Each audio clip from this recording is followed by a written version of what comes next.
চালতার আচার তৈরি করার জন্য প্রথমে চালতাটাকে সেদ্ধ করে নিতে হবে লবণ এবং হলুদ দিয়ে।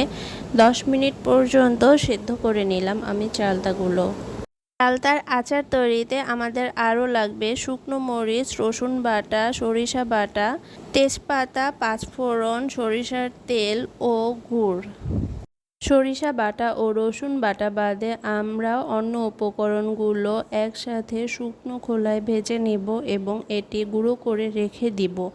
এই গুঁড়োটি আমরা আচারে একদম লাস্ট পর্যায়ে ব্যবহার করব। এখন প্রথমে একটি হাঁড়িতে সরিষার তেল গরম করে নিচ্ছি। তেলটি অনেক ভালোভাবে গরম করে নিতে হবে। এরপরে এর মধ্যে দিতে হবে রসুন বাটা এবং সরিষা বাটা। রসুন এবং সরিষা বাটা একটুখানি ভাজা হয়ে এলে এর মধ্যে আমরা সেদ্ধ হওয়া চালতাগুলো দিয়ে নেড়ে চেড়ে ড্রাই করে নেব। চালতাগুলো এখানে আমরা 2 থেকে 3 মিনিট পর্যন্ত রসুন এবং সরিষা বাটার সাথে ভেজে নিচ্ছি একসাথে।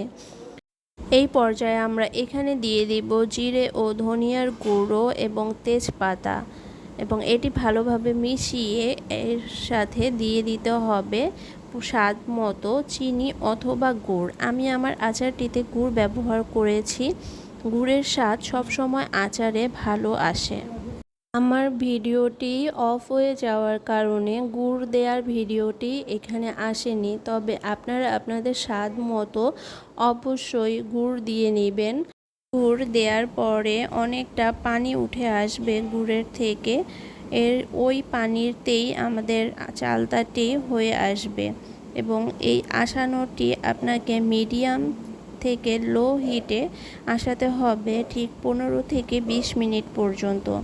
যদি আপনি এই আচারটি সুন্দরভাবে আসাতে পারেন তাহলে চালতাটি অনেকটা টক মিষ্টি ঝাল স্বাদের হয়ে আসবে। আমরা আচারে এখনো পর্যন্ত কোনো গুঁড়ো মশলা ব্যবহার করিনি।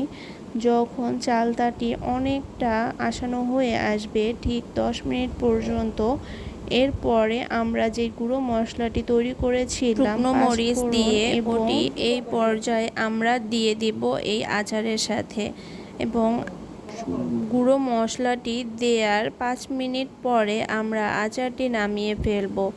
আশা করছি আপনাদের আমার আচারের রেসিপিটি ভালো লেগেছে। যদি আপনারা আমার থেকে আরও এরকম রেসিপি পেতে চান তাহলে অবশ্যই আমার চ্যানেলটিতে সাবস্ক্রাইব করে রাখবেন আর আমার পাশে থেকে আমাকে উৎসাহিত করবেন। আশা করছি আপনাদের আমার আচারের রেসিপিটি ভালো লেগেছে এবং আপনারা বাসায় অবশ্যই একবার হলেও এই সিজনে ট্রাই করে দেখবেন।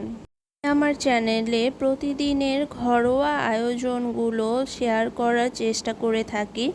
যদি আপনারা আপনাদের প্রতিদিনের রান্নায় ভ্যারাইটিস আনতে চান তাহলে অবশ্যই আমার চ্যানেলটিতে সাবস্ক্রাইব করে রাখবেন এবং প্রতিদিনের মেনুগুলো দেখে আপনারাও উৎসাহিত হতে পারবেন নতুন নতুন রান্নার ধারণা নিয়ে। এবং আমি আমার চ্যানেলে একদম দেশি স্টাইলে রান্না করে থাকি। ধন্যবাদ সবাই।